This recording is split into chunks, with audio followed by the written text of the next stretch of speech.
Welcome, Raptors Nation, Blazers Nation, to a post-game show here on the Basketball Zone YouTube channel.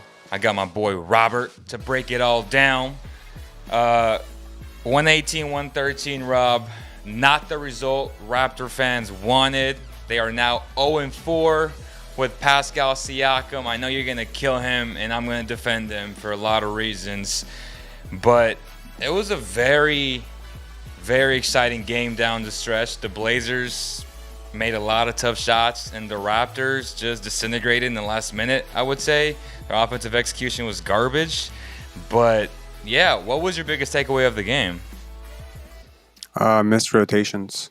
Missed rotations on defense. This is a really complicated defensive scheme. It demands a lot, especially from the guy in the center of the floor. And, as much as I thought Precious Achiuwa, it couldn't get worse, apparently it can get worse. And I'm shocked. I'm shocked more people aren't talking about how bad Pascal Siakam has been on defense. Well, he's been bad on defense because that requires, as you said, it's a complicated scheme, but that requires you to be in shape. And let's be honest, his rhythm is off, his timing is off. He hasn't played basketball in God knows how long.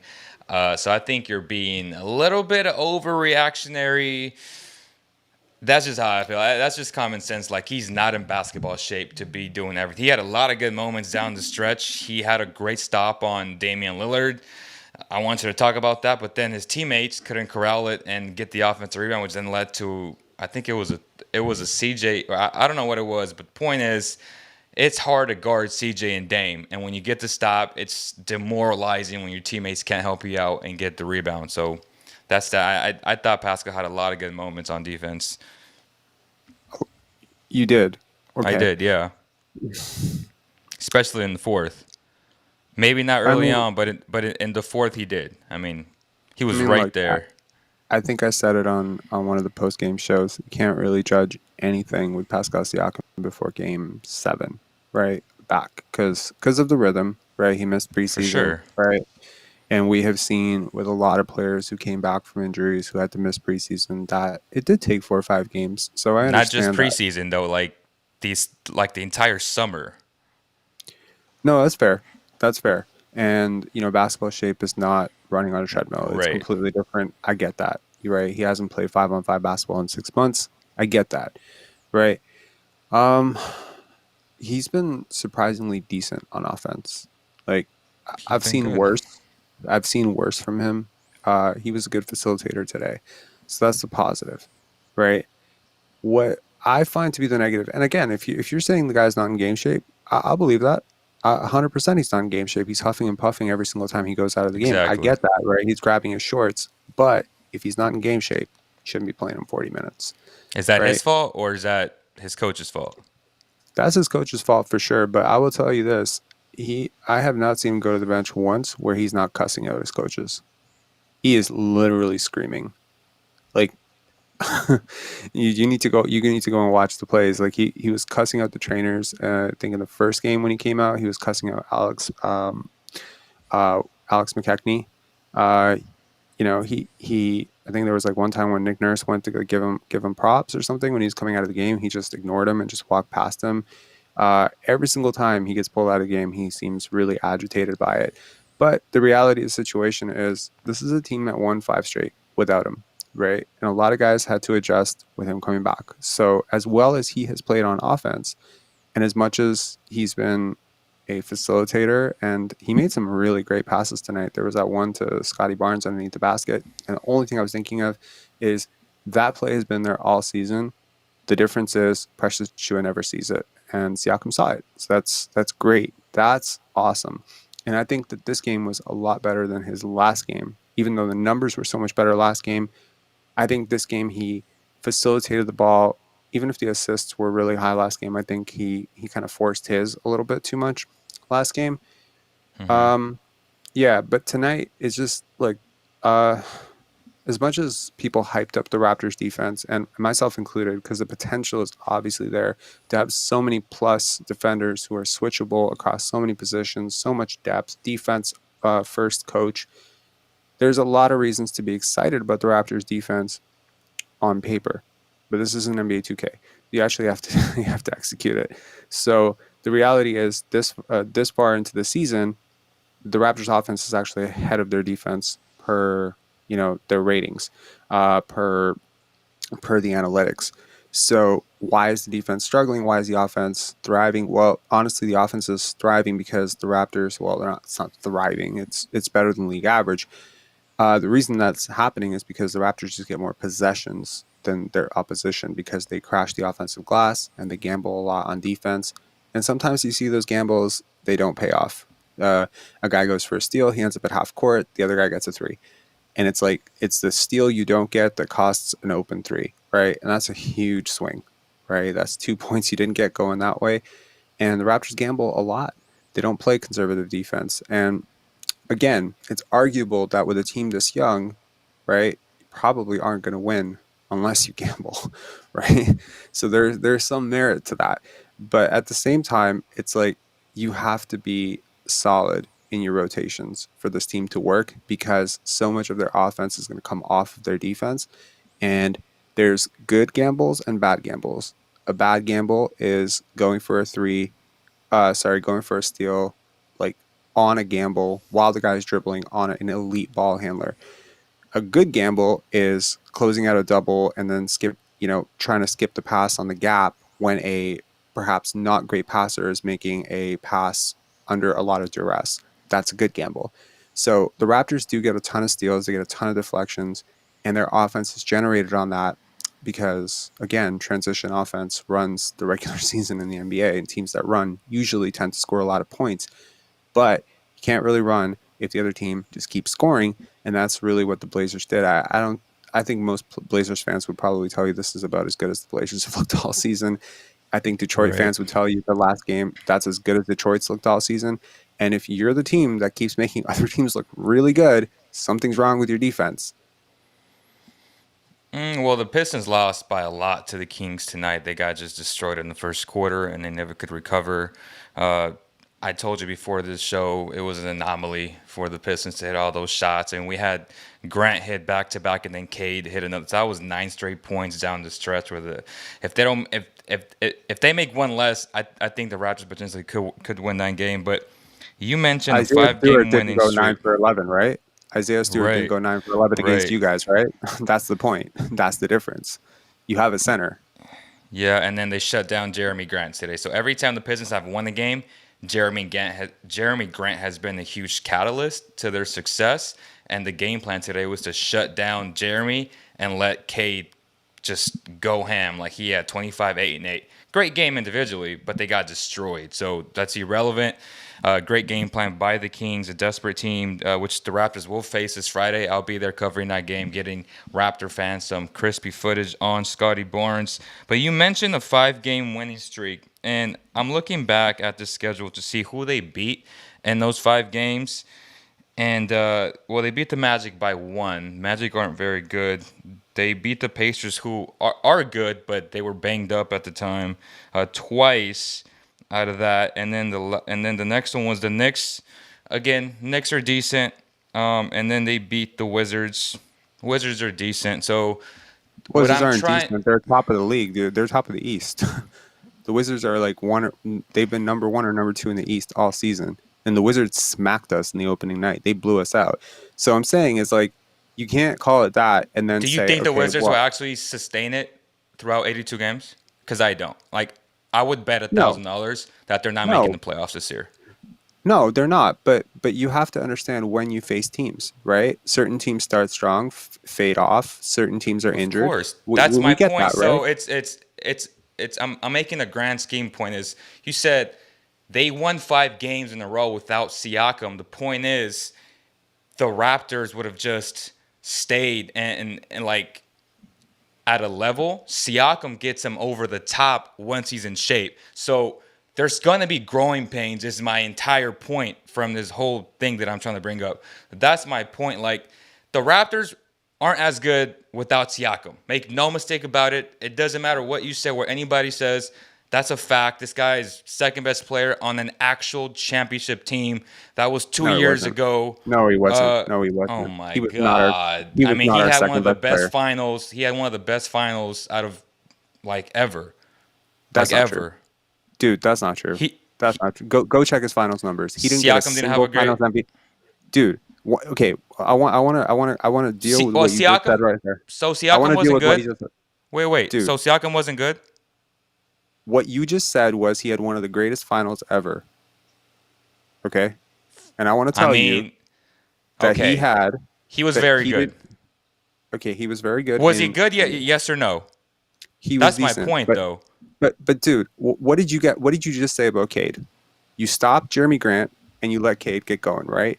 So Right. the Warriors, they game planned for Kawhi and they let Siakam go, right? I'm not saying he was terrible in the finals. He was really good and he probably deserved the max contract that he got at the time based on upside. I would argue it's a year or two So are early, the but Raptors better with him or without him? um Stop it. Like you shouldn't think about it that long. Like you're better than that. dude, it's you're not thinking about this properly because look, okay, here's the thing. The roster, okay, I'm not going to debate whether he's our best player right now. He probably is, okay? It's really between him and OG. I'm not going to make a case that Scottie's our best player. I know that Scottie will be our best player, but it's between him and OG for best player, right? But you have to ask yourself sometimes, is too much of a good thing a bad thing, right? So, for instance, right, you could argue that Russell Westbrook is the third best player on the Lakers. You could definitely argue that, right? I mean, it's like right, but I could also argue that you take him out and you put Taylor Horton Tucker in that position, and they probably win more games.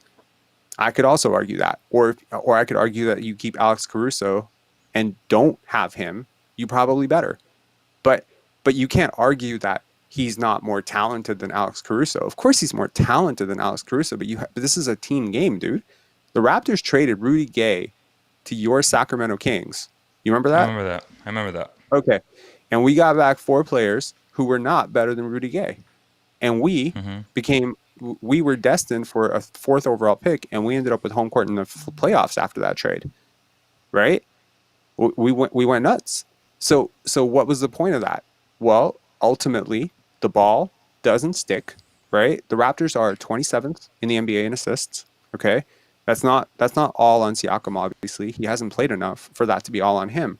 But it's just another guy where the ball sticks in his hand a lot. Now, that's what I liked about him tonight. I'm not saying that he's not a valuable piece. I'm just saying with the current roster structure, it's an awkward fit, right? Because who's your center right now?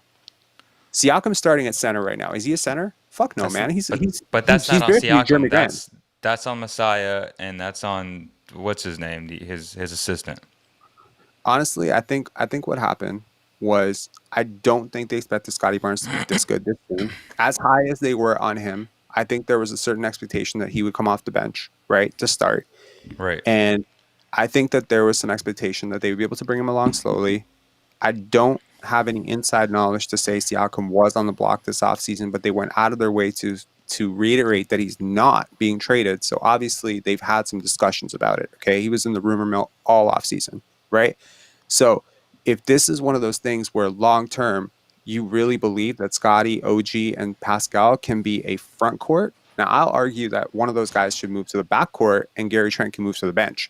But Gary Trent's awful off the bench and he's played pretty well. I mean, here's some context for Raptor fans. Gary Trent has been a significantly below average player for his entire career up until this year. Right. Like his box plus minus last year was like negative 3.5. This year it's 0.5, which is zero point 0.5 above average, right?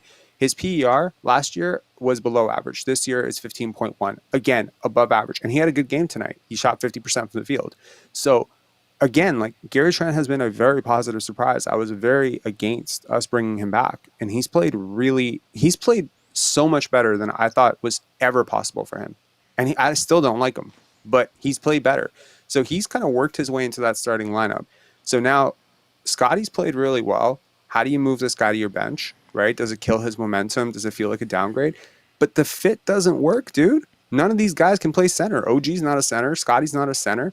And yeah, it's one thing to get killed by freaking Isaiah Stewart, And I mean, they dealt with Nurkic tonight, but Nurkic is having a really off season. But what are you going to do? What are you going to do when you have to face off against Jonas Valanciunas? What are you going to do when you have to face Jakob Poeltl, and Rashawn Holmes, and these guys, like these guys are gonna kill you. They're gonna constantly generate double teams. That's what we saw with Detroit.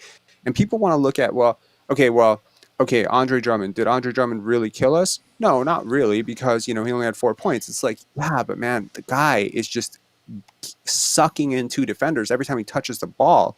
And if you get a guy who's even a reasonable They could passer, have easily gone Drummond. That's not on Siakam. I'm sorry.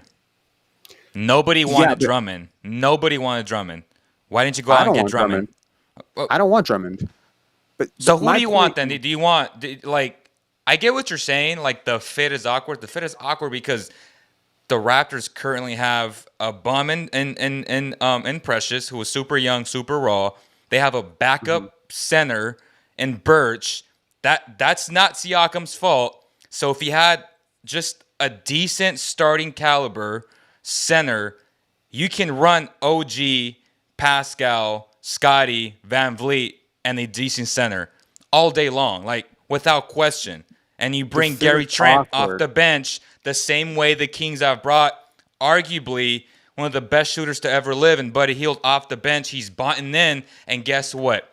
He is the premier shooter besides Steph Curry in the league right now. So it truly comes down to Trent buying in because Trent is a sixth man. He is not a starter. First of all, he's not a better shooter than Buddy Hield. So by that fact alone, he is a sixth It's close. man. So I mean, It's no, it's closer not than you think debatable. this year. Like no, it's not But, debatable. dude, Trent's 22. I can't believe I can't believe I'm defending Gary Trent here, but he's 22. And Buddy Hield's like what, 27, 28? Like you're Yeah. not comparing these two guys because I'll tell you right now, the numbers are almost dead even on the season. Hield shoots more threes, but like honestly, like after tonight, I'm pretty sure Gary Trent's shooting like league average on threes. And Trent's leading the league in deflections, dude. I mean, I'm not a huge deflections guy, but he's a better defender than Buddy Hield right now because he's a positive Buddy defender Hield's this year. having the best defensive season of his life this year. What's that saying? Because he's pretty bad defender. So like, Right. He's I not a mean, minus defender okay, anymore. That's my point. Just like Trent is. Like Trent okay, isn't a perfect. minus defender anymore. But there Okay, is classes and there's levels to this. He's not on right, Buddy's level. They don't treat right. there isn't an opposing defense that treats Gary Trent the way they treat Buddy Hield. Like No, Duncan that's fair. Robinson. So yeah, it's different. Like it's just Oh no, no, different. no, no, no. That's my point. So he's a sixth That's fair. man. Period. Like Gary's a sixth man. Period. But you haven't paid him like a six man. You've paid him $17 million The a Kings year, didn't pay Buddy obviously. Hield. They paid him $22 million, bro. Like it doesn't Okay, matter. It's about where are you best roll optimization. Period. so I mean, if I know limited sample size, be damned, but box plus minus is a really good advanced analytic to measure what a player's role should be. And I think anyone who is above zero is a fringe starter. So you can argue that fringe starter means six man, or you can argue it's fifth option. Obviously, I do not believe that Gary Trent should be taking 20 shots per 100 possessions, Hell no. right? But that has been his role on offense this thus far this season, and I have seen him take a bit of a step back in his offensive role with Siakam back, right? So that should happen. Okay, here's all I'm saying. It's hard to ignore, right, the positives and negatives, right? With Siakam, you're right. He did have a decent finals. He did have a decent playoff run, and he was our second option on offense. I draw the line where you say he was our second best player because Kyle Lowry was a significantly better player than him, and Kawhi was a significantly better player than him, and Marc Gasol was a significantly more important player than him, in my opinion. Okay, Gasol literally won us that Philly series by shutting down Embiid. That's a big part of this, and he Hmm. was a huge facilitator on offense. Just his passing, his screen setting, his spacing. Marc Gasol is so freaking underrated. I want to do like a video on Pensare Basketball just about how criminally Baby underrated his Jesus role is was. great. Like he's always been baby Jesus to me. Yeah, he's amazing. So that's why I would say Siakam was the fourth best player on that team. That's what I feel. In the And a lot finals, of he was the second best player. no, he wasn't. He Yeah, he Gary was. Trent, no, dude. Fred VanVleet got a finals. He got a finals MVP vote. Okay, and Siakam didn't. So you're remembering the first game where he went bananas. I think he shot like 83% of the field. But the rest of the season, the rest of the series, he tapered off, dude. So Anyways, and it was a 6 game series, so he had one really really good game, and then he had like I think 4 solid games, and then one not so solid game. I can't remember. I'll have to look at it, but it wasn't what you're remembering it. So what I'm saying is, it's hard not to go and watch that finals and peak, what I call peak Spicy P, which is like before he was anointed to first option and he became this very annoying guy who holds the ball a lot. It's hard not to remember that what we're seeing from Barnes is a lot of what we saw from Pascal. A lot of the places that they like to operate, how they get their offense, where they like to go, how they generate mismatches against bigs. It's very similar. There's so much redundancy between these two players. Even the fact that they're both kind of non-shooters from the outside, even though Siakam will take more threes and probably make a lot more threes, I don't know what Barnes's upside is as an outside shooter. I'm assuming he's not going to become Buddy Hield, okay? And I'm assuming he's not going to become Steph Curry. So really the goal here is to make sure that eventually, over 2-3 years, Barnes becomes a 32 to 33% three-point shooter so he can keep defenses honest. But I don't think he's going to become a 38, 39. I don't think he's going to become Karl Anthony Towns from out there.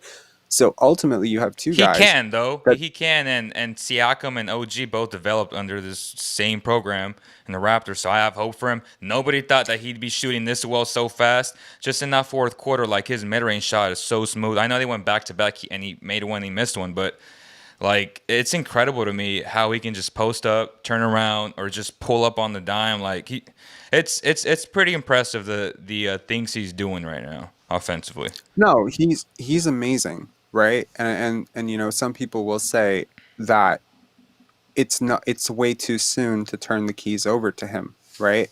But in fact, when you watch him play in the games that Siakam was not playing, he was doing just a lot of what you would expect Pascal Siakam to be doing. He was facilitating the ball. He was an occasional initiator for the offense.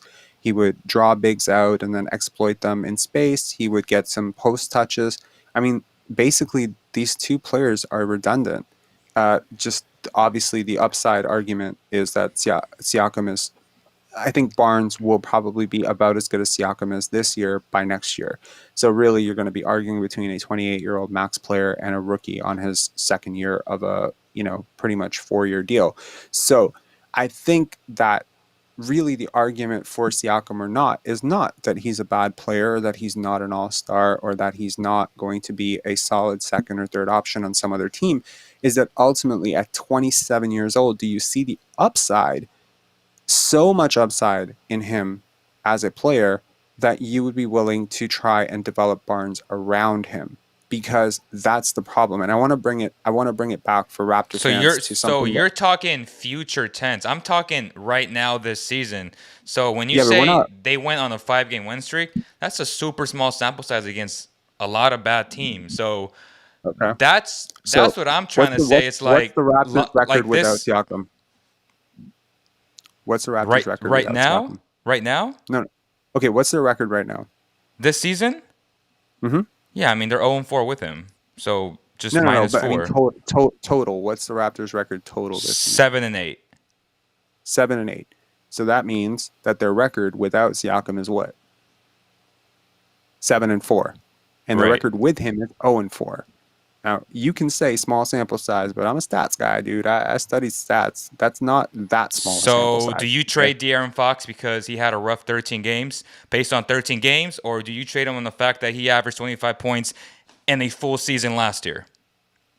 Are you I an don't care emotional about. or a rational fan? Like it truly comes down to that. Like, are you emotionally making decisions, or are you rationalizing how you think about the game? Because at the end of the day, Siakam is a very, very good player. De'Aaron Fox is a very, very good player. I get it. Fans get super emotional. Like, if you have any type of success, see, they're better. Like, no, they're not better without these guys. Like, No, period. no, no, no, Like, no. period.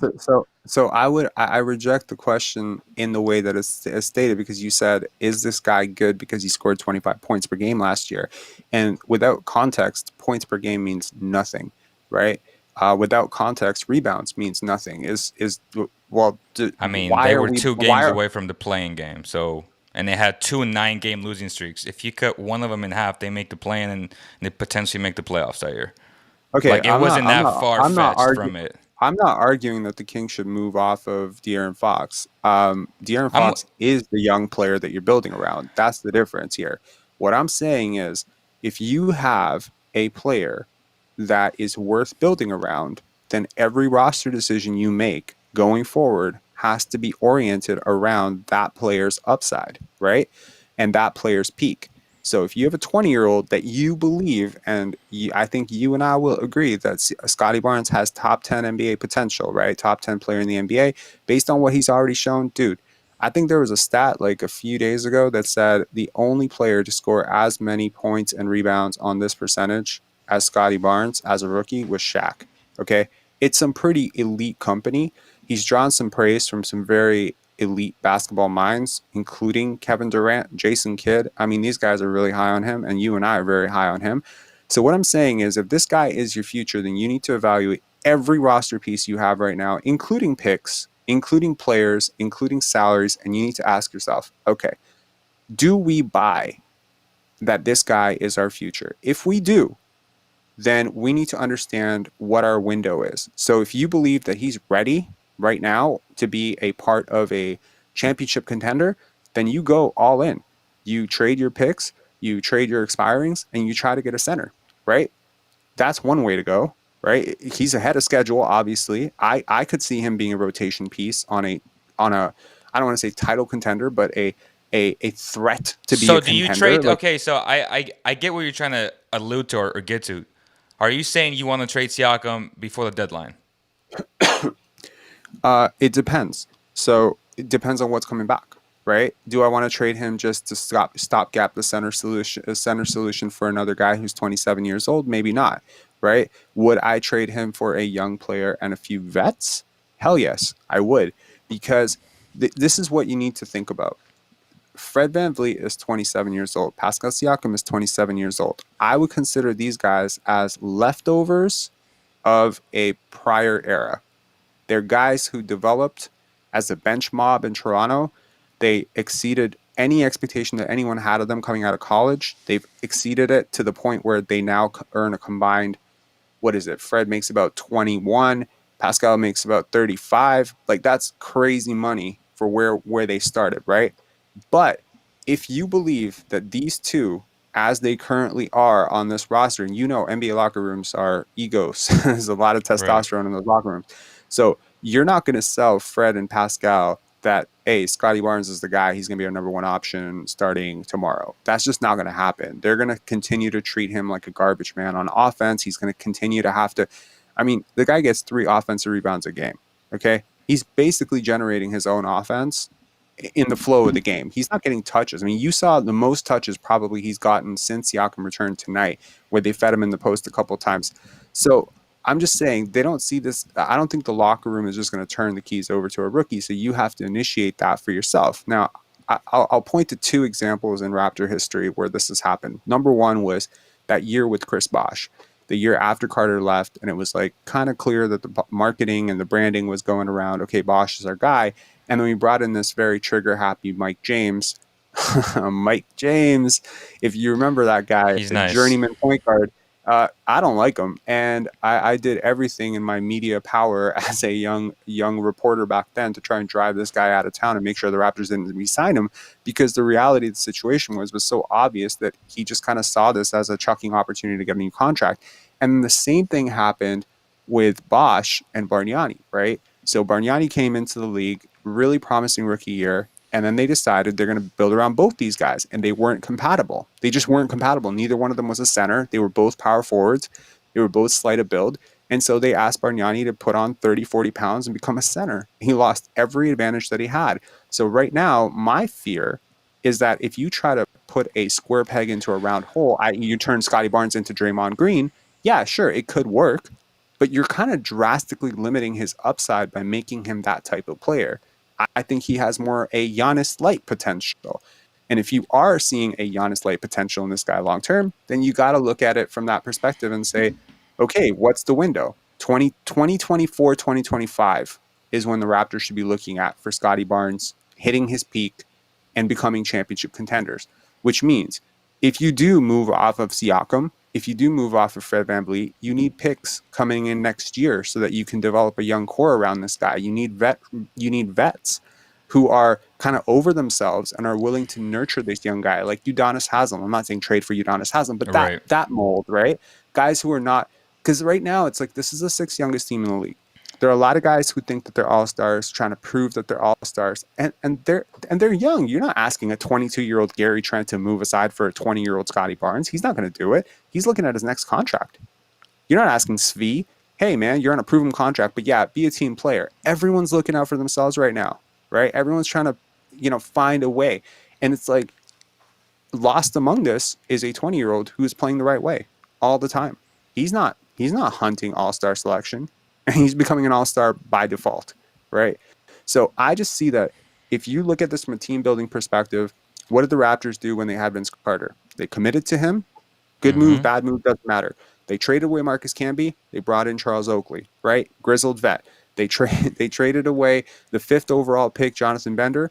Who'd they bring in? Antonio Davis from the Indiana Pacers. That's what you need to do. If you really have a guy like this, you need to look at the pieces around him and say, does it fit? Does it not? If it doesn't fit, get rid of it. And I don't know if after 4 games of watching this, if Pascal Siakam and Scottie Barnes is a fit for me. Because with OG, that's 3 guys who are 3-4 combos all together. That's a blessing. The Kings, I guess you see it's that. a blessing. Would you be okay with 3 Harrison Barnes in the front court as your starting front court? Oh my God, yes. The more, the merrier. And Harrison that's Barnes the thing. center. Like Raptor fans are so freaking spoiled that you got 3 monsters, and now you're like, oh well, I don't think. No, yeah, it's a great fit. Just fix the center position, and they'll be just fine. So one of those guys is going to the bench, or one of those guys is starting at 2. You think Scottie's starting at 2? I personally, Leo Biaz, I don't label positions. I just put the best 5 players out there. Period. How futuristic of you. Okay. I don't. I don't. And I haven't for years. But does Leo Bias care about spacing?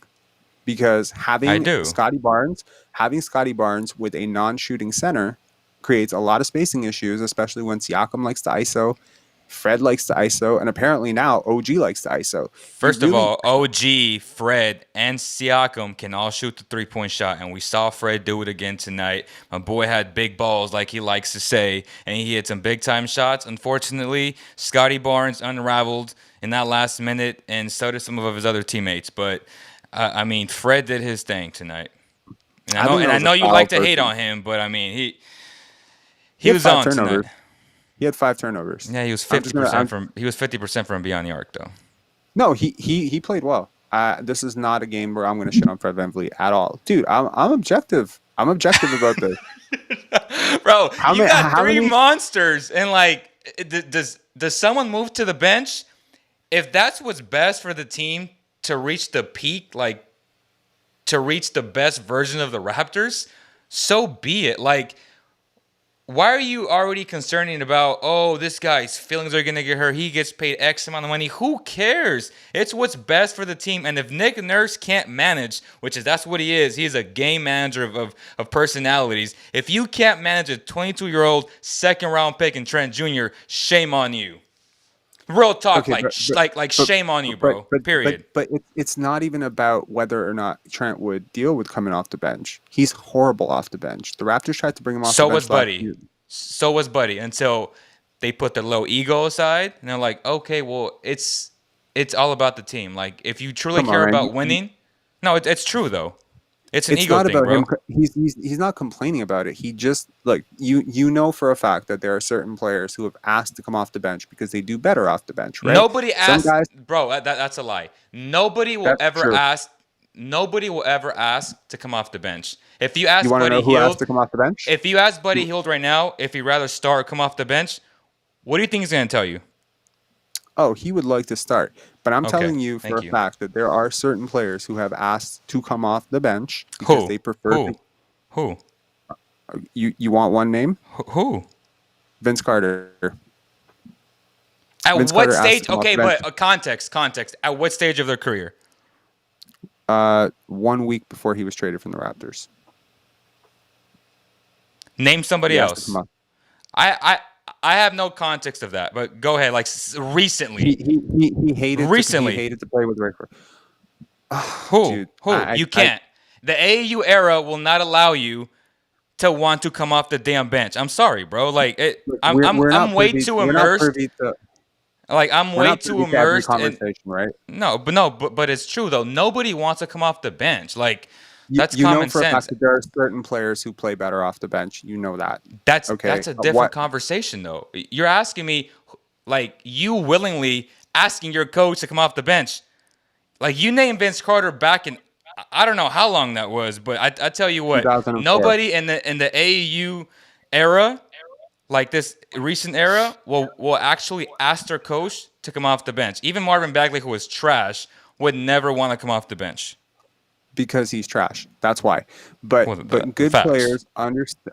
But dude, like, look, there are players out there who have asked their coach and say, "Hey, I just fit You can't better with name this them. lineup. I think I can help player." You can't name them.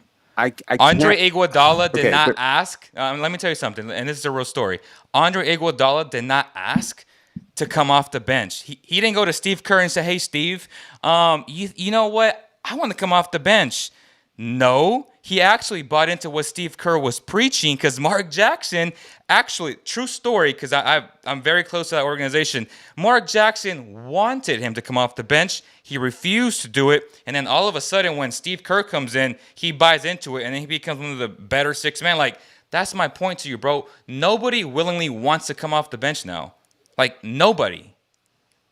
okay, I disagree that nobody, but I'll agree that there are two names that I wish I could give you right now, but I cannot. Um, and I will research it further. We'll have this discussion again. I'm not saying that most guys do want to. I'm just saying that certain guys do thrive off of it for whatever reason. Either it could be a roster fit situation. Oh my Sometimes it could god! be that they No, can no, get no. more touches. I'm just getting annoyed by the comments. Like Ginobili came off the bench. No shit. I'm not like we're not arguing who came off the bench. We're talking Dude, about a player who willingly like. I don't think the people in the okay. chat understand like our actual debate here. Lou Williams has stated many times that he actually likes to come off the bench. Okay? So that's one example. Jamal Crawford has said he enjoys coming off the bench because he allows him to see the game before he enters. It just helps his rhythm. You're Okay? literally Now, talking about old ass dudes who went through their time, and then once they no, figured this is out in that their that was their 30s. no, it's different though when you understand that that's your best role and you're in that role. Like if you Okay. try to convince Trent right now, he's gonna say "F you." Like I'm not coming off the bench, He came off the bench for the first two games of the season. My point is but not that there are willingly though. That's my point.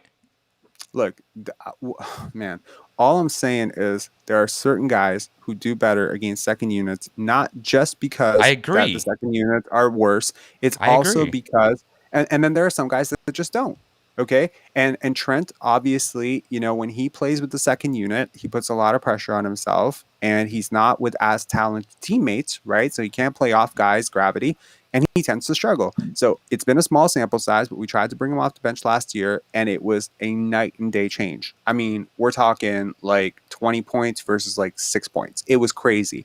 I haven't seen a player struggle that badly, and tried it again this year, right? First two games, awful. Next game, he started because Goran Dragic started really poorly, and we were starting games out poorly, and he played a lot better. Certain guys just don't do well off the bench, and he's one of them. It's not just an ego thing. I'm pretty sure he has an ego. I'm sure he has an ego, but I'm saying that there are certain guys that just, you've seen it. I saw it with Mo Peterson. Mo Peterson was a different player when he played off the bench. There are just certain guys that just, they excel off the bench. Some guys struggle off the bench. That's all I'm saying. I don't really care Nobody's about whether they arguing agree. Van Who 224. No one's arguing that Ginobili wasn't a great player off the bench. I'm arguing that Trent should come off the bench. Y'all like stop trying to put words in my mouth. Robert's trying to say that he won't or he won't be as good coming off the bench. That's our He argument won't. here. Yeah, I know, and but I'm just honestly, trying to give them context of what they're naming like Bobby Jackson. I'm like, no shit, these guys are good off the bench. I am agreeing with you guys that this would be his best role. right, but also when the context is important, right? Because Gary Trent, as bad as he's been on offense at times, because he's shooting about 53.5% true shooting, which is not, again, league average is 56%, so he's a below average scorer. But that being said, He's one of your few shooters in your rotation because you have 3 non-shooters in your rotation right now. Delano Banton's a non-shooter. Precious Achiuwa is a non-shooter. I think Kem Birch is a non-shooter. Scottie Barnes, for all of his mid-range hype, is a non-shooter. That's 4 guys that are non-shooters. You can't play them all together, and we try all the time. We play lineups with Precious, Delano, and Scottie, and we put them all off the ball. Okay, I so I'm broke going to down a make an game. argument right now for Trent Jr. why he shouldn't be starting because you have guys who need the ball in Siakam, OG, Mm-hmm. and Van Vliet. When you're the sixth man and when you actually buy in, like, and I'm giving you like the best example, like a guy who did not want to come off the bench or start or come and Buddy Hield, he has the Mm-hmm. green light to shoot everything. That is the Yeah. difference, which is such a good thing for a guy like Buddy and a guy like Gary Trent, who all he wants to do, and you know this, is chuck the effing ball every time. That doesn't necessarily work. Like if you convince him, hey bro, you come off the bench, get your confidence up, you will end games because we need you to spread the floor, to Do you space the think Gary floor. Trent is lacking in confidence? Really? He takes No, 20 I'm points. talking He takes about 20 fit. shots. I'm right. Like Yeah. if his first 10 shots come off the bench, that would benefit the Hmm. Raptors. Period. Okay. I think that if the Raptors were to trade either Goran Dragic, Chris Boucher, or somebody to get a shooting center, a guy who can really space the floor, right? Then it makes sense to bring Gary Trent off the bench. If you're going to replace him with Precious Achiuwa, then I will argue that a lot of guys are occupying the paint on offense, which just clogs everything up. Okay. Here's the thing. When you break down the Raptors game film, what you see is there's always 1 or 2 guys who are in the dunker spot and they're just cramping up the paint, which means that you have 5 or 6 people in the paint almost all the time, which completely shuts down the driving lanes, right? Which means that everyone on the perimeter can just hug their man and they can play real tight, which is why the Raptors offense is struggling. So what you need to be able to do is, in order for OG, Fred, Pascal, these guys to actually work, you need to be able to pull bigs out of the freaking paint. And you can't do that with Precious, and you can't do that with Scottie, right? You can't. Right? You just can't because Scottie's always hanging around trying to get offensive rebounds. And it's smart because honestly, if he steps out, his man doesn't follow him. His man stays because he doesn't have to cover him out there, right? So this is the downside of playing non-shooters. And as much as I love Scottie Barnes, he is that. And as much as I don't like Gary Trent very much, he isn't that. He is a guy that you can't leave on the perimeter. So if the solution is to bring in a big, either via a trade or a discovery from some random country that we just bring in, like some imports, some veteran big from Europe who can just shoot, okay, then I see the upside because that big would then space it in, and then Scottie can kind of hang out down there, right? But if Scottie plus another guy is hanging out, or if Scottie's just hanging out on the perimeter and he's not a threat there. He has no gravity. I've watched games where Scottie Barnes is on one side of the corner, hanging out at the 3-point line. Delano Banton's on the other side, and Precious Achiuwa is down low. And it's 3 defenders guarding Precious Achiuwa because those guys they don't have to be defended out there. That's a Right? bad You scheme. can't. Like, okay, Right. so that's a perfect example to what I was going to bring up next, which is when you have Van Vliet, OG, and Siakam, and then just say Mhm. hypothetically you have Scotty on the corner and whoever the hell else, say a center, spread Right. out. You literally could run a Spain pick and roll with Van Vliet, OG, and Siakam, and just kill teams left and right, which is another a question for Nick Nurse. Like, why aren't you putting your players in better situations to succeed? Understand your strengths, understand your weaknesses. That's how you eliminate a lot of the spacing issues by running the Spain pick and roll, which the Warriors have been excellent at for so many years, which is such a high usage European set, which is weird to me why the Raptors don't run that. And you have 3 guys who can literally run it to perfection. But go ahead. I think that the point of motion, pick and rolls, every action that a defense runs is to generate mismatches, right? To generate mismatches and openings, gaps, and Right. to exploit mistakes, right? But Correct. the Raptors have an automatic mismatch almost every single possession. It's either Scottie Barnes in the post being guarded by a point guard. Tonight he was guarded by Damian Lillard in the post at least 7 or 8 possessions. I can't wait to break down this game film because I want to show you like how many times you had Scottie freaking Barnes on a terrible defensive point guard in Damian Lillard in the post, which is like his worst space. He's 6 foot nothing, and they couldn't throw him the ball, right?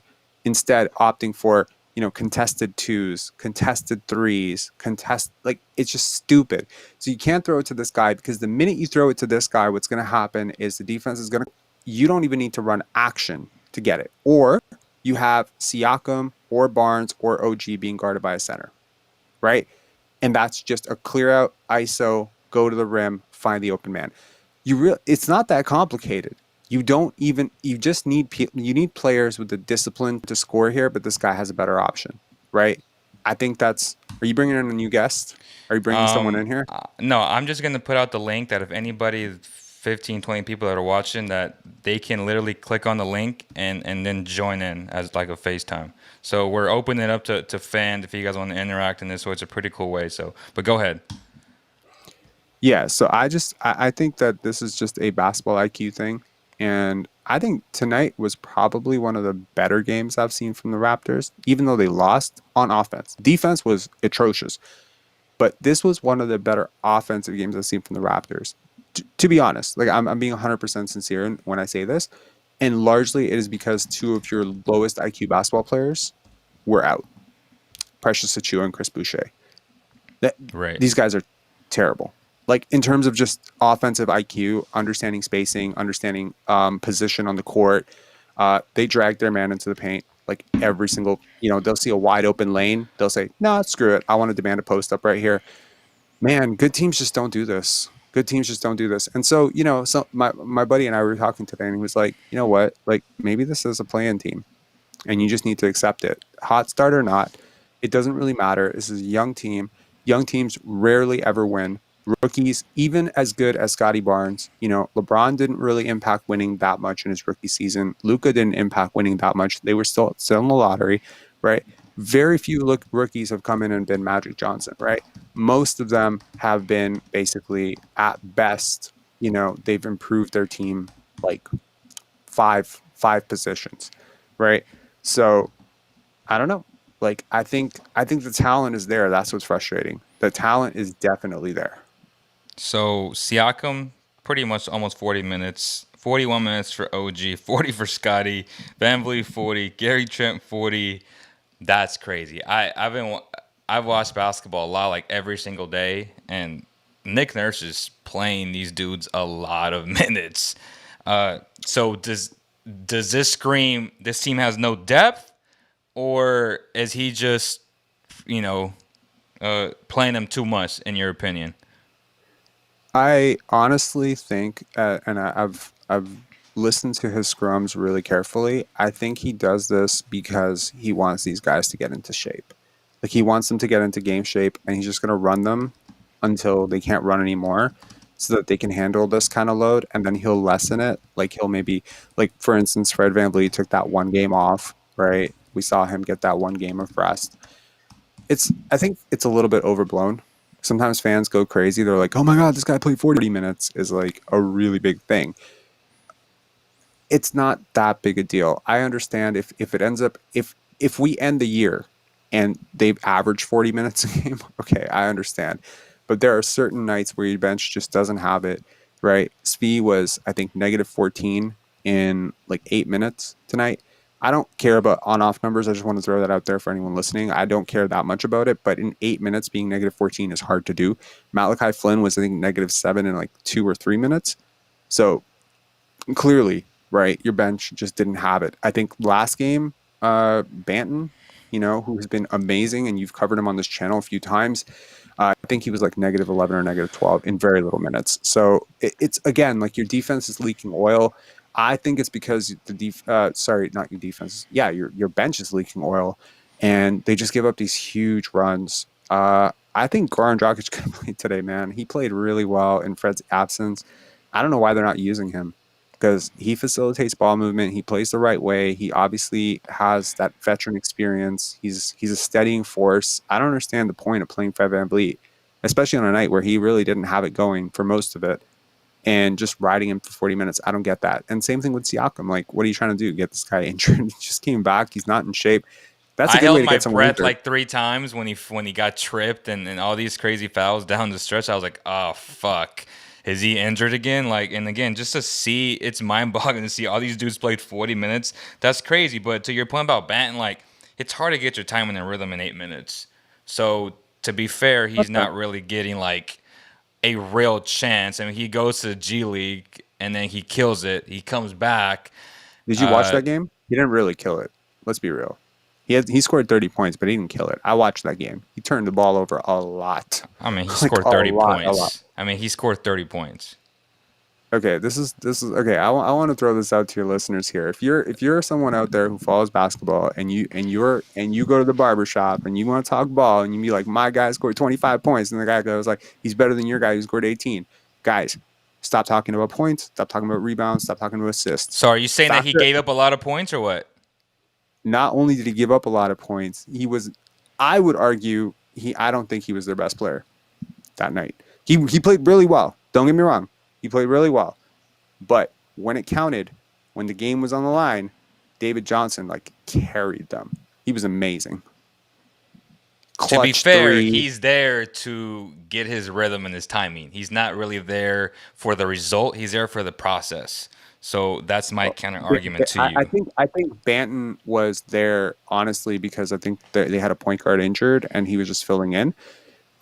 He's not really a part of the 905, obviously. Right, Banton right. and Champagne are part of the 905. And Isak Bonga played reasonably well. He's pulling threes. I was like, holy shit, I didn't know he had that in his game. So yeah, it was a team effort. Obviously, Banton, filled up the stat sheet a little bit. I call this the Russell Westbrook effect, guy. Anytime somebody gets high in those three categories, people go nuts, right? So if I tell you the guy had 25 points, 8 rebounds, 9 assists, you're like, oh man, that's a crazy night. And it's like, or 25, 8, and 8, like what Cade's night was, right? Right. People are like, wow, that's nearly a triple double, because there's sort of an idea that that is what greatness is supposed to look like. But that's not what Michael Jordan looked like. I mean, aside from his like rookie year, I mean, you know what I mean? I mean, you're talking about Michael Jordan, the greatest of all time. Yeah, but the context is important, right? The context is that, for instance, the year Kobe Bryant scored 35 points, right, per game, that was one of the lowest league average for scoring ever. So when you actually, in terms of pace, the NBA was really slow back then. So when Right. you adjust that, like 45 points, it's crazy what he did. But people will be like, oh, James Harden scored more. He's a better scorer, right? That's the stupid part. That's why some of these crazy stats from the 60s, they bother me, because it's like, dude, the pace was crazy back then. Y'all not talking about the same game. Because when Jordan scored those 37, 35 point per game seasons, the league was a grind, dude. What's So, up, Van but Hoot 224? What's up, brother? Welcome to the show. is that Uh, Kenyon? hey, can you hear me? Yes, sir. Yo, Yeah, Kenyon. it's me, Rob. How's it going? Hey, how's this guy doing? So what you want He's to a talk smart about, guy. Sorry, brother? I'm just adjusting my settings so I can hear you properly. Yeah, I was gonna say the first thing is about Banton. I think that there's a chance that playing 4 games, I think in 4 nights, had a good effect on like why he did bad this game.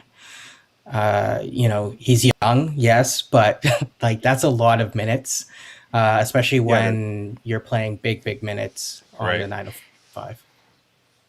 Agreed. in fairness, So he only played big minutes one night of those 4 nights. right. So a question for That is both of true. you. So a question to both of you that Vince brought up is Siakam for Miles Turner and T.J. Warren. Deal or no deal? Uh, Uh, that's a good. I'll let you take this That's a one. good. Okay, honestly, I'm not a Miles Turner guy. I think T.J. Warren is crazy underrated, though. I would. I don't know what's the contract situation on TJ Warren. Does anyone know? He's a free agent this summer. Okay, so he's an expiring, Yep. coming off an injury, and Miles Turner is an overrated big. I wouldn't do it. I would hold out for something else because neither one of those guys really lines up with Scottie's timeline. That's the whole thing, right? You're that's a lateral move at best. It fits better for the roster. You do get a But center who's a it's real it's center. crazy. Real quick, like I'm not a fan of Miles Turner either. I think the guy is super soft and he just always disappears in big moments like the playoffs.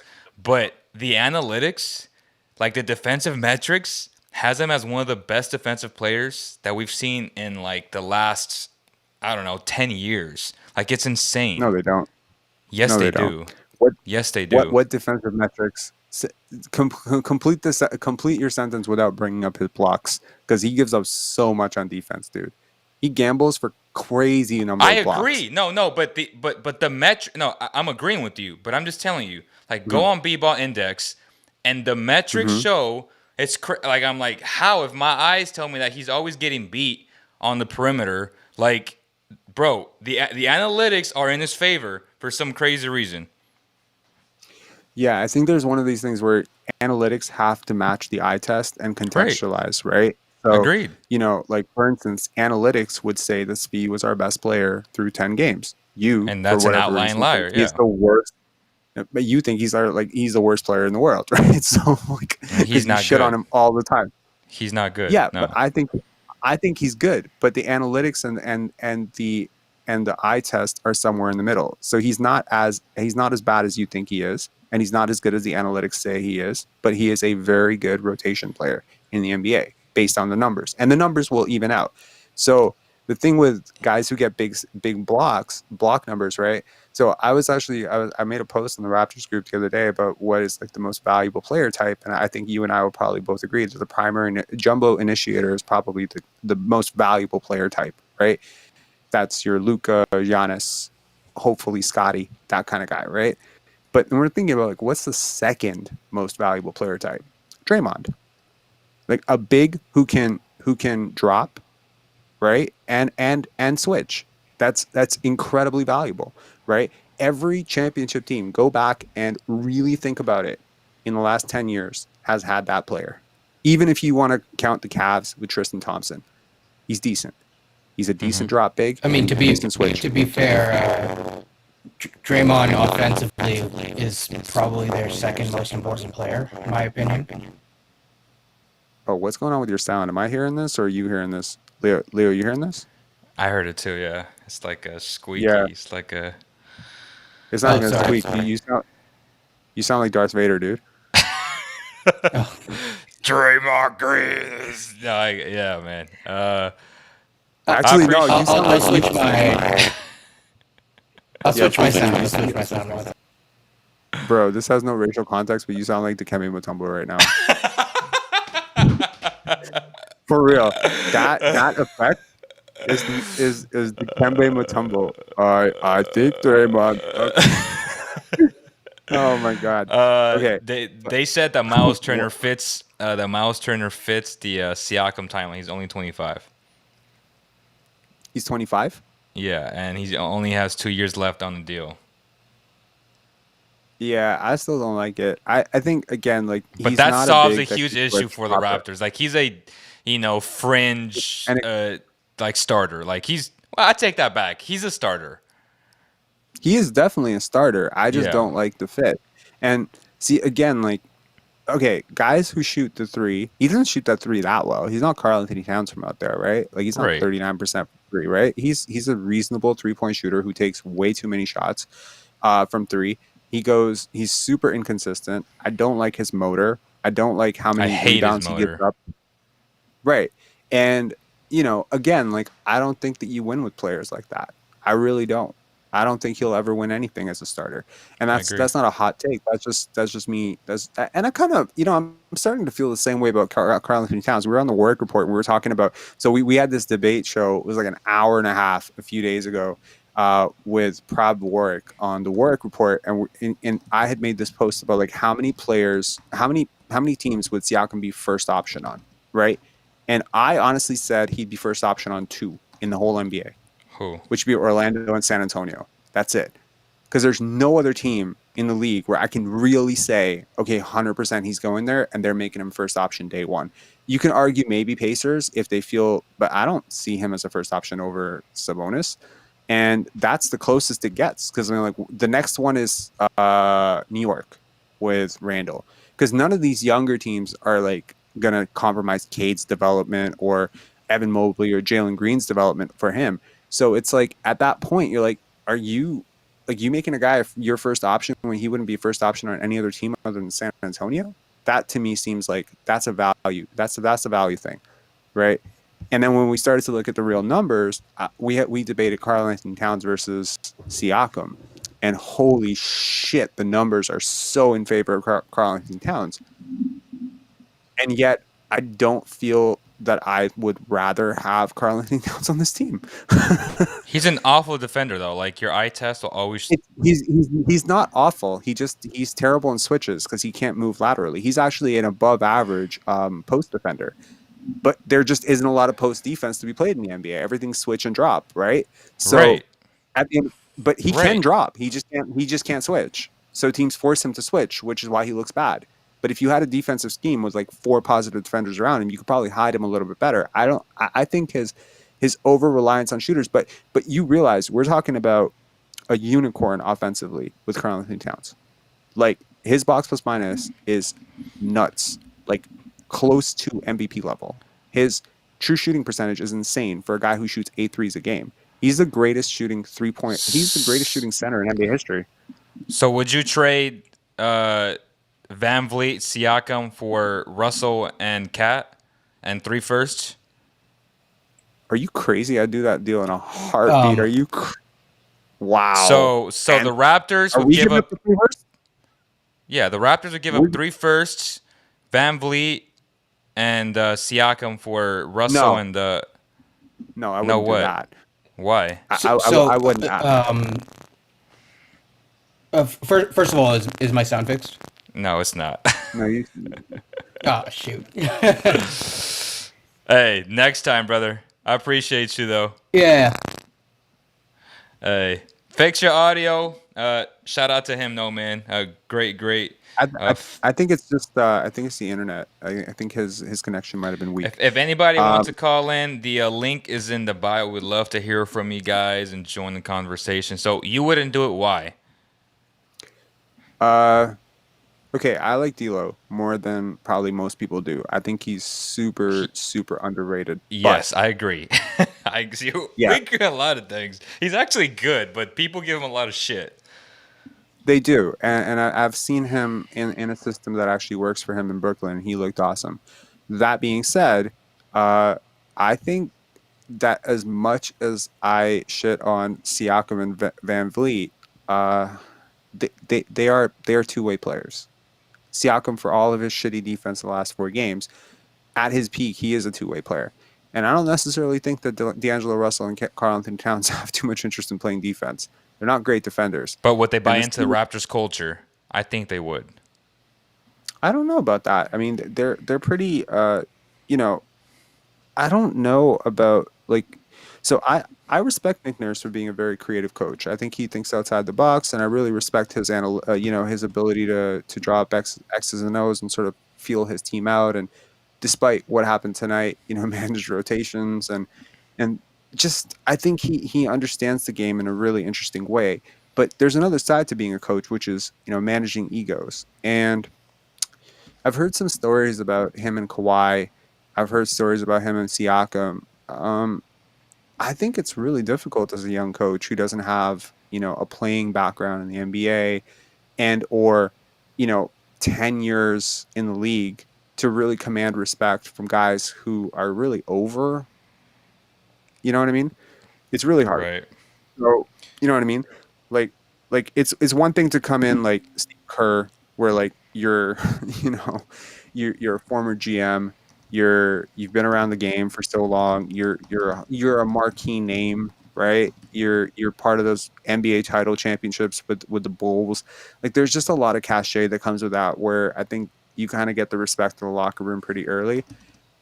I just think Nurse is sort of an outsider when it comes to the NBA a little bit. And, how connected is he with Karl Anthony Towns? How much would those guys want to buy into his culture?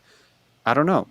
I think Masai, on the other hand, has that type of reputation where he, at least on the outside, is seen as like a voice that you have Right. to listen to, right? There's a sort of gravitas to him. And I think that that's a really important part of him. Even though I think he's a little bit overrated, to be honest. Just So in I'm terms a of, fun guy says that OG is not better than Siakam. OG can barely dribble. LOL. Do you agree or disagree with that? I completely disagree. I mean, have you seen the step backs this year, bro? I mean, come on, man. Like, did you see? Uh, Come on, he's all put some right. guys on So skates. so we got another caller. Hey, What's up, Vince Miracle? Bro, what's up, bro? I'm tired right now, hey, bro. I appreciate You you. look like shit. I appreciate you coming on because you make all these shitty takes that Leo makes so much more bearable when you're on with him. I appreciate that. You keep Yeah, dude, you keep it's crazy, you keep him but level. you're not the only one that tells me that. I got fans out there that don't tell me the same thing. So I'm here to keep the peace for everybody. Don't mind the crazy hair and the lost voice. This is Disneyland 2021, bro. My voice is gone from screaming on all the roller coasters. Everything, bro. It was crazy, but I had to listen to basketball news because I just watched basketball the whole ride home to make it go faster. So what trades do you want to pretty much propose to Robert and I right now? Oh, you guys already talked about the first one. Again, sorry for the voice; it's gone. The first one was the Miles Turner deal. I think it makes sense. I think it's the best deal that you probably can get. I mean, you get a top 10 protected from the Pacers, and you get Miles Turner. And I'm glad you guys agree. I think T.J. Warren gives you guys still that lengthy wing, but he's a shooter. People forget about that, and he's a really good person at picking inbound pass when someone's trying to pass it down to the post. I just think that deal makes sense, and you're probably going to get Turner on a I agree. discount because most people believe that his contract is still too much to even with Leo saying that he's one of the best defenders statistically speaking. I guess I've never seen that before, but I'll I saw believe it you. on B-ball, and no, I saw it on B-ball Index, and I was like, like my eyes don't tell me that. No, I'm just telling you what I saw. I don't Right. like Miles Turner like that. Like I'll I've just leave always it. talked shit about him. There's like I'll just say 100 ways to measure defense, right? Analytically, there's like 100 different metrics that you can use. So anyone can just say, okay, well, defensive ball plus minus, this guy's defensive rating is high, this guy's steal percentage is high. There's a lot of stat where people can be like, okay, this guy's good because some people. I remember arguing with someone 5 years ago whether Andre Drummond was a good defender, I and they was said, just yeah, about to say that. That's so crazy. I was literally about to say that. I was about I to say hate when Andre Andre Drummond. Drummond was with the Pistons. That is crazy. That was literally going to be the next thing I said. I'm so glad you brought that up. Yeah. yeah. So Leo, don't believe everything you read on the internet. But I I was I've been the gonna, biggest Drummond hater forever.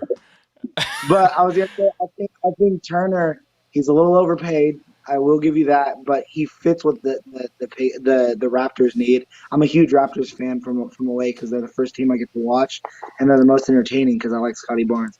My next trade is this though, and you guys can keep discussing the Miles Turner thing. Would you do Chris Boucher to OKC for Derek Favors and a second round pick? Easy. 100% yes. Yeah. 100% yes. I would Yeah, I would actually throw in the second. Actually, And then Robert they would want like to get drive him rid. to They the want to get rid. airport. They want to get rid of Favors. I mean, you probably get the second. You probably get the second. Um. I Uh. mean, So, uh, someone honestly, said. I'm being hasty on that, but the reality is like the Raptors have had opportunities even in camp. They had Reggie Perry and they had Freddie Gillespie. Obviously, Derek Favors is a huge upgrade over those guys, but in terms of fitting Nick Nurse's defensive schemes, right? How much of an upgrade do you think that Derek Favors is at this point over Kem Birch? Yeah. Because that's the A No. role lot. he's Yeah. a lot. I don't. I'm not a huge fan. I think Kem Birch is a good backup center. I think what Right. the That's all he Raptors need is. is that you're right. I mean, and it's good he can fill in. get you 10 points, 8 rebounds, maybe a block and a steal in those games, give you a solid 23 minutes when you need them, which is something you definitely want to have. I think Derek Favors could be a starter on this team right away. And I think he's underestimated as a post scorer. He can shoot the three ball a little bit. I wouldn't say a lot, but a little bit. But the big thing for me is that he's a heavy rebounder that can help you guys in the post defensively.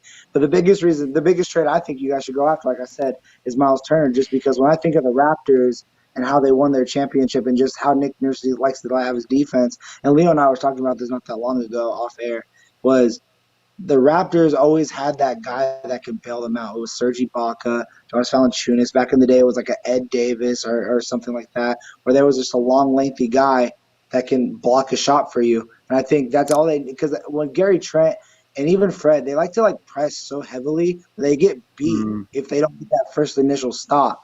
And so it's a lot of open lanes to the basket because their help side defense is kind of sorry, bro. Like, honestly, it's pretty bad, their help side defense. So they're good at swinging. They're good at guarding around the perimeter, but their post defense, especially when somebody gets beat, it's pretty bad. If you guys can make a deal somehow to get Rashawn Holmes, I think Rashawn Holmes would be a great fit on the team. As another player, I think would be amazing. I mean, Rashawn Holmes would be the guy on the Raptors. Like, that's the perfect fit. But someone said Thaddeus Young. I love that fit, too. I don't really like that young as a fit. I think he's essentially Pascal Siakam's old age. Honestly, man, like I think sometimes opportunity creates narratives, right? So sometimes a guy happens to luck out, ends up in the right situation, ends up starting on a really good team, puts up big numbers, and suddenly everyone sees him as a starter. And then maybe another guy is out there somewhere on a stacked team, maybe a team that's overstacked at his position and understacked at another position, and he's kind of buried on the bench, and people think he's a scrub, right? So I think that when you're talking about the upside of Derek Favors on this team, see what you're. Even if I agree that he would be the best post defender that we have on day one, and he would 100% be the best defensive rebounder we'd have on day one, right? I think the sale that you'd have to make to the Raptors is, number one, is can you actually play him with Barnes at the same time, given where they like to operate on the court, right? Because Scottie Barnes exploits space in the post, high post, downhill, right? The more guys you cram into the paint, the more defenders he has to go over and finish over. So that's the first thing. So I see Scottie future, like I said it on draft night. Everyone was talking Draymond. I was talking Giannis, right off the bat. I'm like, you guys don't see it right now because he was at Florida State, but I see Giannis Antetokounmpo with better passing and like less perhaps athletic upside, but close. Right? I mean, find me a guy who's crossed the. Pardon? I see Draymond 2.0. Like, I feel like Draymond was really good in his peak, obviously, Defensive Player of the Year type player. He's the heart of that Golden State Warriors team. 2.0 is someone that can shoot. 2.0 is someone that can score on all three levels in that mid-range, and I feel like he has that nice soft touch around the rim, Scottie does. If that three-point shot really develops and he can continue to increase that ball handling, I see a Draymond 2.0. I'll just say this, though. The reason why I don't like ever bringing Giannis into a comparison is the same reason why you don't hear a lot of Shaquille O'Neal as a comparison for a lot of players. It's because they're just so one-of-a-kind type of talents. You know what I mean? So to say that he's going to be that, you know what I mean? But I can see it. Draymond. Draymond is something very achievable. Like the same reason why I think OG's ceiling, if he continues to develop, is like a Kawhi Leonard, in my opinion. Like I think OG has it. I'm very, very, very, very high on the piano. Look, first of all, I don't think I think I'm president of the OG Anunoby fan club. I'm not sure if I got my official. Are you vice president? It's nice to meet you. We finally met. And now I'm the president of the Scottie Barnes you know what? Okay. But I'll tell you right now, I don't think he's going to become Kawhi Leonard. He's going to be a very different type of player. He's already shown. That would be his peak. I'm not saying he's going to be that. I'm just saying if he can continue to develop. So basically, his peak is a 2 times Finals MVP and a top 50 player of all time, pretty much if he's healthy. Because if Kawhi's healthy, right, and he gets to play out his whole career as a healthy guy, he's like a top 20 player in the NBA. I'm talking more like skill set. I mean, like same thing will be like Kawhi wouldn't be necessarily on that list if he wasn't able to knock down that shot against the Sixers, right? Or was it on the Spurs to start? Like you said, opportunities, all that stuff. I'm just talking about skill development and impact on winning. I think OG can have that. Robin, like Paul George, you're automatically a title contender. I think he makes a team a title contender with his talent. That's I what I think should say. I think he is the Robin on this team, to be honest. And as I mentioned, Right. I'm the biggest right now he is.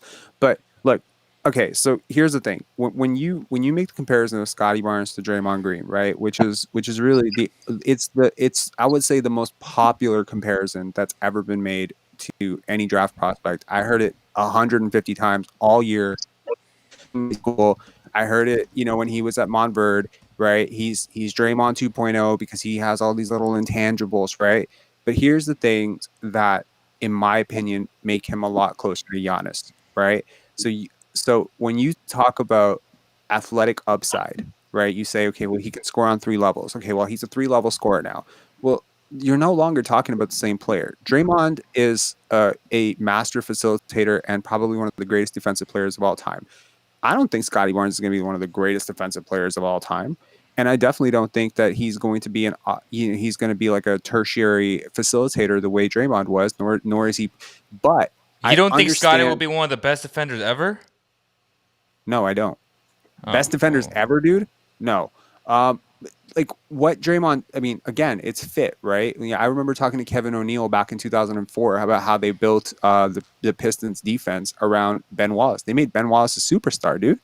There is a world in which Ben Wallace basically is a backup big for his whole career. They built a system defensively to exploit this guy's strengths as a defender, and they made him an all-star and a superstar and probably one of the quote-unquote 10 greatest defenders of all time.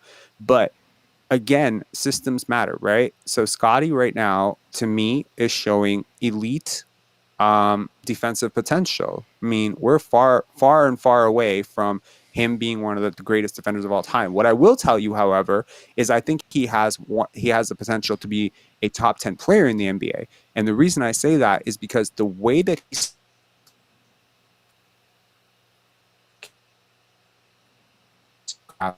back, right? Look at his 2 best games. They have come against pretty bad teams, okay? And teams that pretty much let him get his way, right? Scottie's best games have come against everybody. No one can stop this guy. There hasn't been a single team that has stopped him. I'm telling you, if this guy had a bad game, it's because he took 6 shots.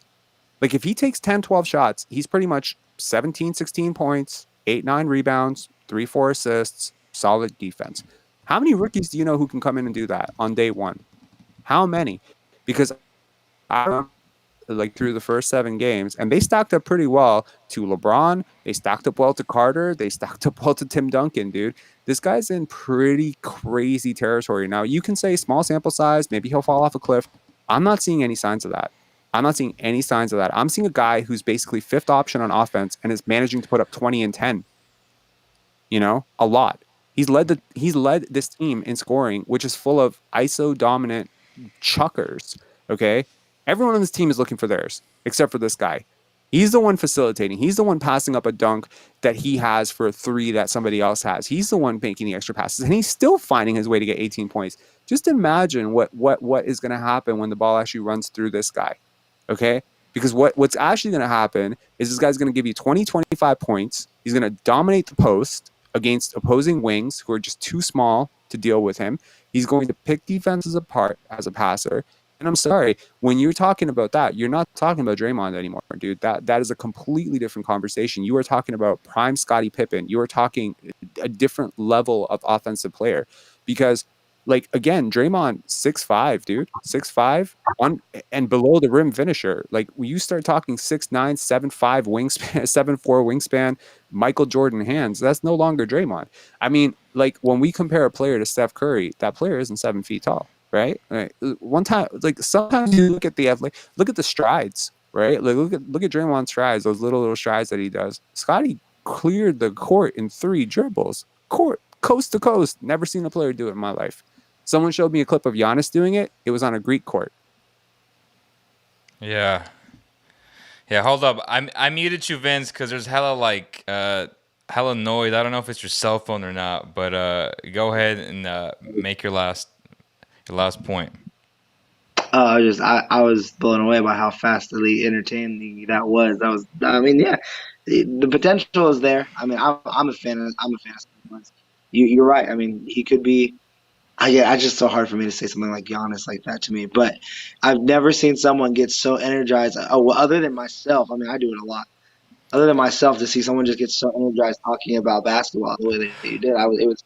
I almost felt like I was watching myself talk, but in a different form. You know, it's amazing. Against. That's my That's boy, man.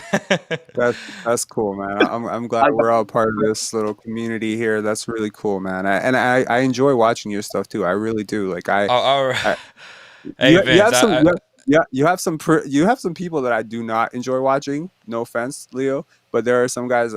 This guy especially. I think Yeah. you were running one of these. I think a couple of nights ago, and I was watching them live, and I'm just like, man, this guy really understands basketball. I really appreciate you, man. This is awesome. Like thank you. I appreciate everything you're that a lot. saying is like super logical, and I like appreciate that for sure. All I right, appreciate Vince. So we got some that. content for tomorrow. So get ready, boy, because you back from Disneyland. Go drink some hot tea because, damn, bro, that shit is gone.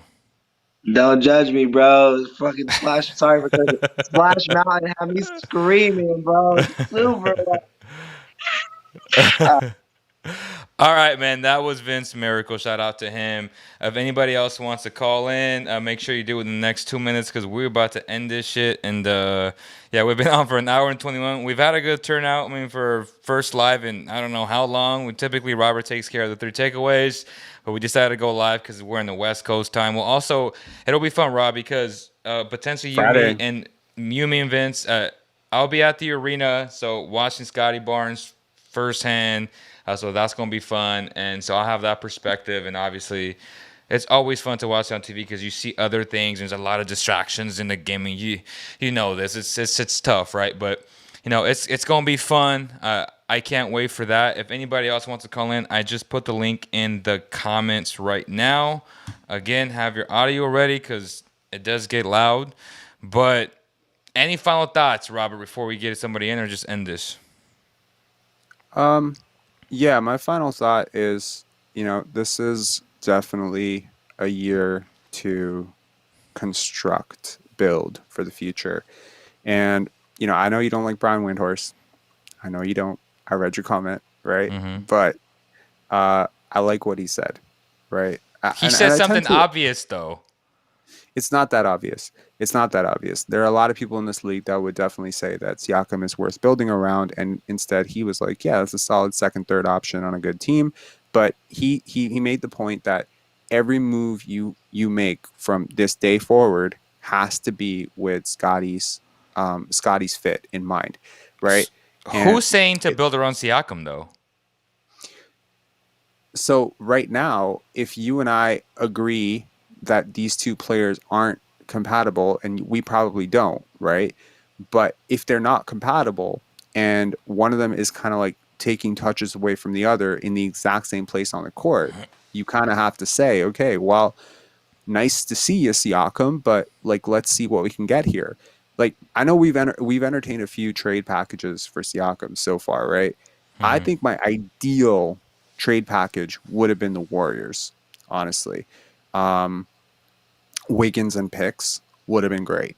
Not that I like love Wiggins or anything. I just think he would have been an interesting stopgap solution, and the picks would have been really important to build up some asset base. Because right now, like this team does have some assets. They have Boucher, they have Dragic, they have all their picks, right? So I think I don't know what you think, but like Boucher plus Dragic is $27 million, $26.5 million in expirings. So you would trade Siakam for Kaminga and Wiggins? I wouldn't have taken Kuminga with the seventh pick, but yeah, I would have traded him for the seventh. I would have traded him for 7 plus 14 plus Wiggins, 100%. And then I would have rebuilt the shit out of this team with that seventh. And I probably would have taken, I want to say like 7. Who was available? Maybe Book Knight, someone like that. And then with 14, I would have taken Şengün and Do you just take completely. do you take Davion with 7? I don't think so. No. Okay. I'm done with undersized point guards. I'm done. I really like. I mean, dude, every time I've built a team in 2K, my point guard has been 6'4", 6'3", 6'6", 6'8", 6'10". I can't stand them. I just think that it's such a liability. I know sometimes unless in those very rare cases like Damian Lillard, Steph Curry, it's like, okay, I get it. They're like generational offensive players, but defensively, I do see the downside with kind of like this entire league gravitating towards this 6'4/6'8" player. Fred VanVleet's a really good defender, and I saw him get cooked by Marcus Smart just on giving up 4 inches, right? And Marcus Smart is not an offensive dynamo, so I just and again, remember the playoff series against Philly, like their size bothered Fred so much. He had like the worst series of his life. So it's just like I don't like the idea that my best player can be stopped, or my second best player can be stopped. But yeah, I don't know. So let's end it on this note. Thank you guys first and foremost to everybody. But Andrew made a great point. He said, I think Scottie and Siakam are compatible. We agree there, son. And then he said they both can handle the ball and drive. Perfect for the pick and roll threat. Nurse just needs to unlock that. I touched on that earlier. They got to run more Spain pick and rolls. Can I make one point before we wrap? The defender who is guarding the other one is not a mismatch. You cannot create there's a reason why a 5-1 pick and roll is the most popular pick and roll in basketball, because it generates a mismatch. Getting Siakam's man off of Barnes and getting Barnes' man on Siakam is not generating the point. The defense they don't have to switch. Get my point? Or they can switch without even thinking about it. That's the point. Well, it just depends on who's guarding them. Like if Damian Lillard, which again, bad coaching by Nick Nurse, how the F do you not expose Damian Lillard in the post with Scottie Barnes? I mean, bro, that's awful. That's on the players on the team, dude. That's on the players on the team. You and I know Nurse does not micromanage offense. He doesn't micromanage offense. So that's on the players on the court to see that and say, you know what, this is a better shot than the one I got. But they didn't give it to him. I mean, you don't call a timeout and you tell them to give him the ball. Come on, bro. Come on. I would, but dude, with my temperament, I'd be fired in 4 games. 4 games. I would I would break the chalkboard. I would completely exhaust the entire locker room in 4 games. 3 games, game 4, permanent ban, fined, left the arena. Yeah, I would lose my mind coaching. I'm gonna think about getting to it when I'm 40. I'm gonna think about it. Start with kids. Break the chalkboard. I definitely want to coach soon, man. But hey, man, I appreciate you as always. Thank you guys to everybody who joined the live conversation and to the people that will watch this after it's streamed already. On behalf of the entire Basketball Zone community, we thank you guys, and we'll see you very, very soon. Peace.